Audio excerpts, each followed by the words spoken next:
super de se faire du bien, c'est super d'améliorer des choses, de se transformer.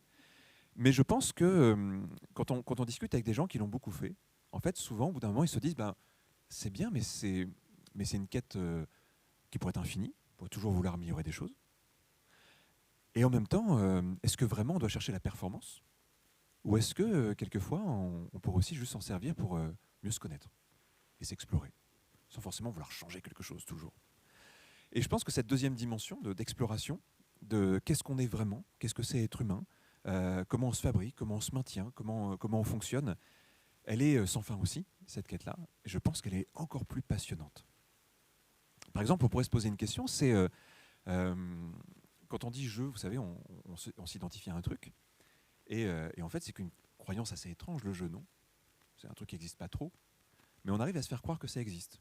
Par exemple, quand on dit moi je suis comme ça, ou moi j'ai cette nature, ou en fait c'est une construction avant tout le jeu. Par exemple, une expérience qui est plutôt sympa en hypnose, c'est de sortir du jeu, de se dire mais qui est-ce que je suis si je ne suis pas ça?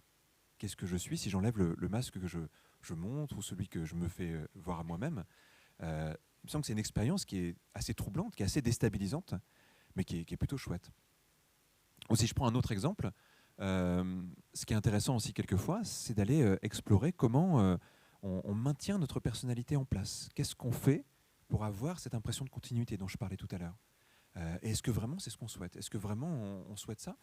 Et comment on lutte en fait pour ça en permanence? Je ne sais pas si vous avez remarqué, c'est un truc, s'il y a des thérapeutes ici, vous le connaissez bien. Quand les gens changent, il y a souvent cette résistance, comme s'ils essayaient de maintenir en place ce qu'ils connaissaient. Et c'est passionnant d'explorer ça. Comment l'être humain fait pour essayer de maintenir une sorte de noyau dur comme ça, et de continuité. En fait, on s'aperçoit que très souvent, l'être humain aime bien la stabilité, enfin recherche la stabilité, et il y associe de la sécurité. Je sais pas si, je pense qu'on fait tout ça. Il y a souvent une recherche de sécurité dans nos vies. Alors sécurité matérielle, psychique, émotionnelle, tout simplement parce que c'est confortable, ce truc-là.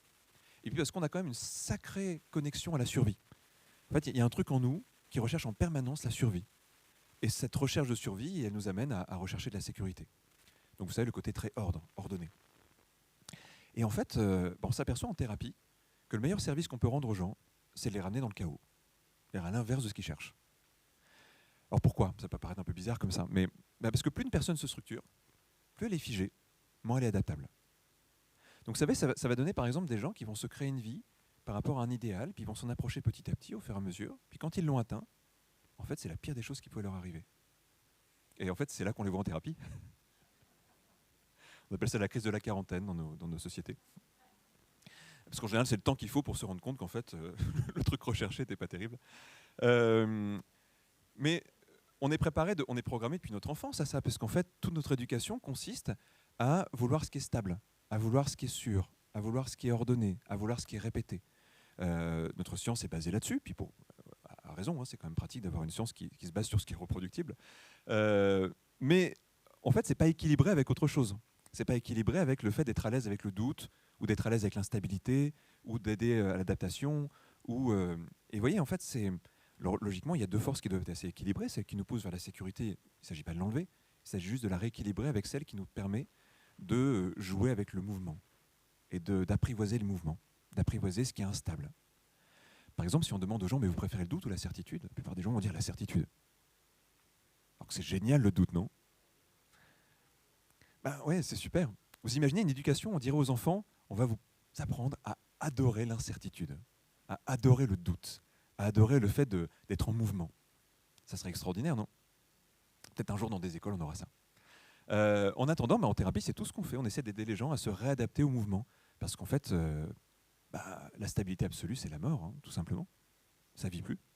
L'ordre, ça paraît joli de loin comme ça, mais une fois qu'on y est, c'est mort, en fait. Alors que si on rééquilibre avec une autre force, comme ça. Et du coup, je voulais vous proposer, pour la deuxième expérience, une petite navigation entre ordre et chaos. Ça vous tente? Pour aller explorer ces deux forces opposées. Alors, ce que je vous demanderai, c'est de les explorer sans essayer d'y mettre des jugements de valeur, c'est-à-dire bien, mal, bon, pas bon et tout ça. En fait, ces deux forces-là, elles sont super importantes l'une et l'autre. La seule question, c'est est-ce qu'il y en a une qui prédomine dans ma vie et est-ce que je suis à l'aise avec ça ou est-ce que j'aimerais bien rééquilibrer ou pas? En fait, si on se posait cette question régulièrement, ça serait assez chouette, je pense. Ça éviterait qu'on parte dans l'idée de tout l'un ou de tout l'autre qui n'est pas très bon non plus, hein, que du chaos, ça ne crée pas un truc très très productif en général, mais de naviguer un petit peu entre les deux. Alors ce que je vais vous proposer pour cette expérience, ça va être de mettre vos mains devant vous comme ça. Alors j'en ai qu'une parce que avec le micro, comme ça. Et puis moi je ne sais pas comment vous allez organiser ça, mais il y a une main qui va représenter l'ordre et l'autre le chaos. Bon, vous choisissez. Hein. Peut-être que pour les droitiers, la gauche est plus chaotique, je ne sais pas. C'est une métaphore, on s'en fiche un peu. En tout cas, la droite est plus droite souvent pour les droitiers. Enfin, bref. Et la gauche est un peu gauche, du coup. Et vous allez fermer les yeux. Alors, la première étape, ça va être de vous proposer d'envisager un symbole de cette idée, quelque chose d'organisé, d'ordonné, dans l'une des mains. Un symbole qui peut être visuel, mais qui peut être auditif aussi, hein, pourquoi pas, ou qui peut être une sensation aussi. Et puis de l'autre côté, un symbole qui est celui plutôt du mouvement. Je ne sais pas si vous le savez, mais le symbole de l'hypnose, c'est la spirale. Pour ceux qui ont déjà vécu des états de conscience un peu étranges, ou qu'on fait l'expérience de VR tout à l'heure, dans toutes ces expériences, il y a pas mal de spirales. Pour l'anecdote, les gens qui ont découvert l'ADN, c'était sous LSD. Ils ont vu des spirales, ils se sont dit que ça ressemblait à un truc qu'ils connaissaient. Donc il y a de l'ordre et du chaos. Et vous allez commencer à plonger à l'intérieur de vous-même, comme si vous étiez totalement connecté à votre corps. On va aller vers un état d'hyper-présence, comme si vous étiez connecté à tous vos récepteurs sensoriels, à tout ce que le monde vous envoie comme suggestion. Connexion du corps contre le siège, la température de l'air, les sensations internes de ce qui travaille. Peut-être que vous êtes en digestion, peut-être que vous êtes le cœur qui bat. Juste un état de présence, disponible à tout ce qui se passe. Et puis, vous allez vous connecter sur la main qui est liée à ce qui est ordonné, carré, organisé, plus prévisible. On commence par celle-là, on aurait pu faire l'inverse, mais c'est juste pour que tout le monde commence par la même direction. Et vous allez vous connecter à cette sensation, à ce symbole, et penser à tout ce qui dans votre vie va dans cette direction-là. Dans vos projets, dans vos envies, dans vos rêves, dans vos croyances. Quelles sont les personnes qui nourrissent cette partie-là de vous dans votre vie? Quelles sont les choses que vous avez structurées pour répondre à ce besoin d'organiser, de savoir, de rendre prévisible et sécurisant? Quels sont les traits de votre personnalité qui sont liés à cette part-là?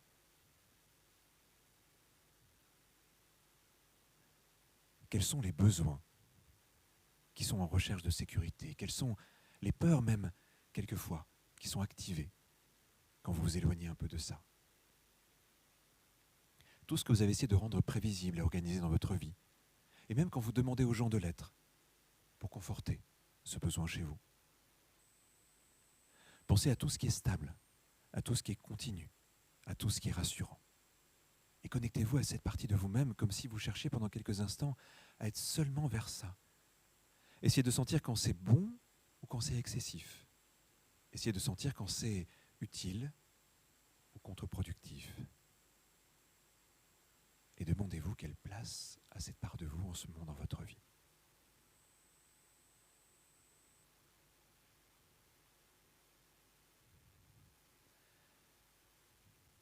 Puis maintenant, comme si vous quittiez cette part-là, vous allez aller de l'autre côté, dans cette autre main. Il y a un autre symbole à cet endroit-là.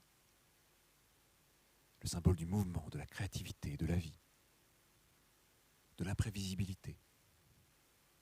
Quelque chose de plus chaotique, énigmatique, paradoxal. Connectez-vous à cette part de vous. Connectez-vous à tout ce qui en vous recherche aussi cette désorganisation, ce mouvement. Votre part créative, votre part plus sauvage. La part de vous qui veut remettre en cause, questionner. La part de vous qui doute. La part de vous qui est capable d'être à l'aise dans le mouvement. La part de vous qui a besoin de renouvellement, d'imaginer, d'explorer, de bouger, de se confronter à l'inconnu. Pensez à tout ce que vous avez fait dans votre vie pour nourrir cette part de vous. Pensez au moment où ça a été trop et au moment où ça n'a pas été assez. Pensez au moment où ça a été destructeur et au moment où, au contraire, ça a été salvateur.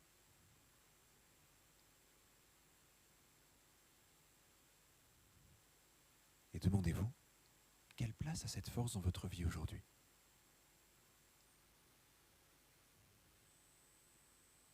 Et est-ce qu'il y a des endroits où il y aurait besoin de remettre du mouvement ? Est-ce qu'il y a des endroits où c'est figé ? Est-ce qu'il y a des endroits où il y a des rigidités ? Est-ce qu'il y a des endroits où vous vous accrochez à quelque chose alors qu'en fait, ce n'est plus si utile, si important que ça ?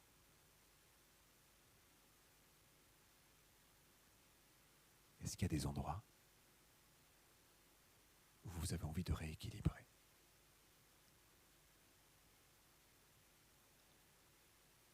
Alors, un peu comme si vous repreniez du recul par rapport à ces deux forces, en ressentant comment chaque être humain est en fait en permanence en train d'aller un peu vers l'un ou un peu vers l'autre. Comment il n'y a aucun jugement par rapport à ça à avoir, juste sentir que la vie est comme ça.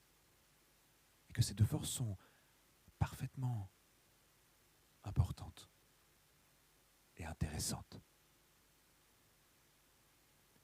Alors vous allez simplement vous demander à laquelle des deux vous aimeriez faire peut-être un peu plus de place en ce moment dans votre vie.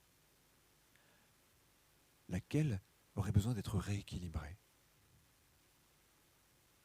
à laquelle vous désirez accorder un peu plus d'attention et de confiance.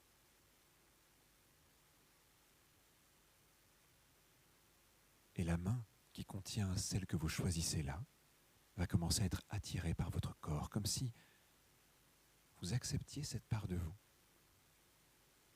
Et un peu comme quand tout à l'heure la main s'est levée, une des mains va venir vers vous, peut-être vers le ventre ou la poitrine, ou peut-être même la tête, comme si ça aussi c'était symbolique. Cette main va commencer à se rapprocher de vous. Au fur et à mesure que vous accordez à cette part, même si quelquefois elle est inconfortable, même si quelquefois elle est étrange, même si quelquefois vous l'avez repoussée,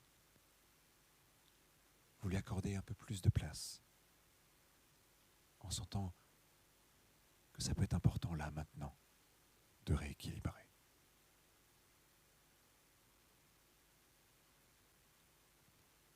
Dans l'Antiquité, on parlait de Dionysos et d'Apollon comme deux forces contradictoires. Chaque civilisation a essayé de dessiner cette opposition. Chaque culture a essayé de la traduire en mots, en symboles, en archétypes et en images.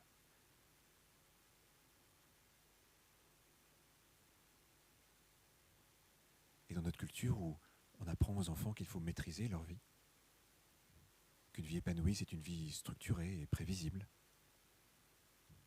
parfois l'une de ces deux forces est laissée un peu de côté.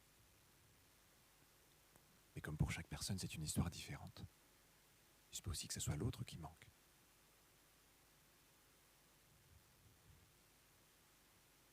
Alors pendant que chacun, chacune accueille un peu plus d'espace, crée un peu plus d'espace pour cette part-là,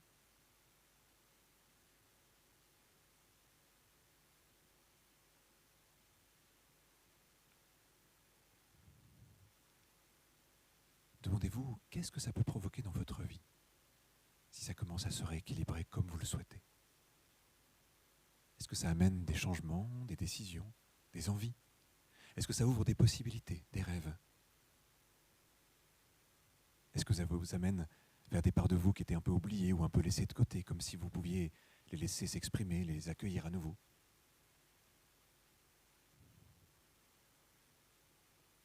Dans beaucoup de traditions, on dit que simplement modifier l'état de conscience de quelqu'un et le laisser vivre l'expérience suffit pour créer ce rééquilibre. Suffit pour retrouver un axe, une ligne conductrice, au moins pour un temps.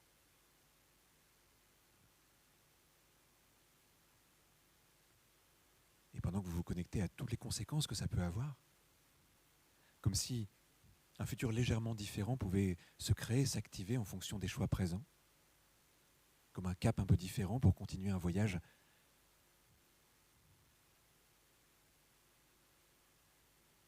pour avancer dans les prochaines étapes de vie.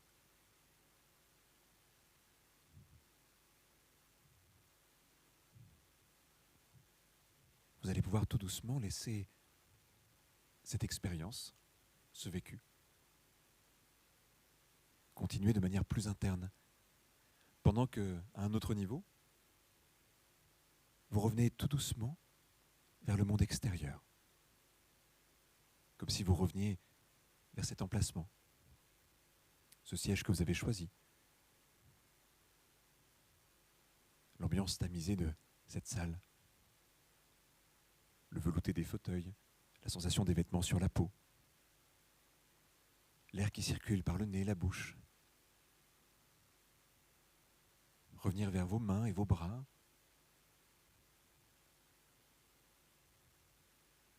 Vos yeux. Les ouvrir peut-être. Un peu comme si on pouvait lever le rideau après avoir voyagé à l'intérieur. Et revenir en pleine forme.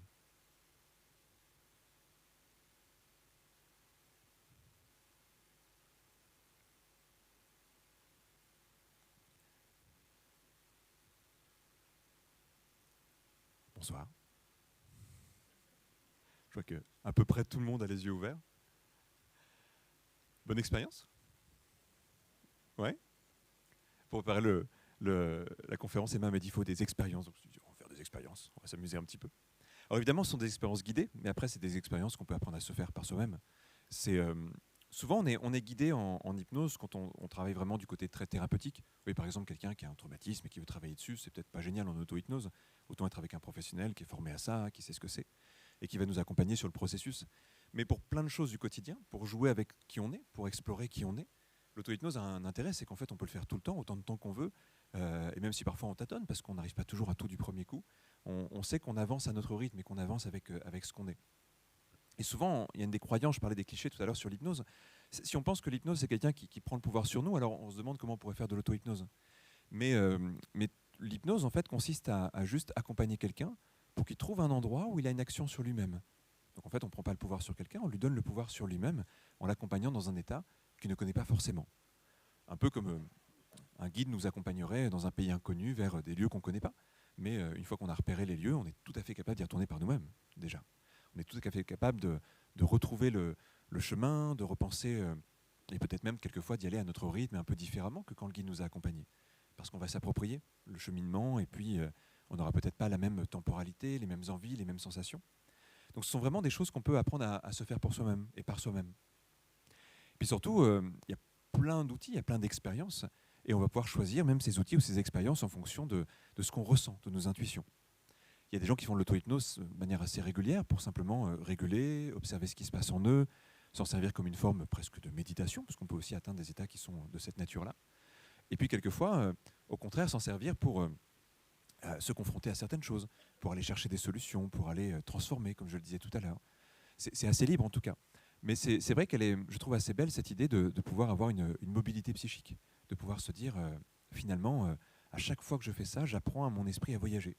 Je lui apprends à partir dans une direction ou dans une autre.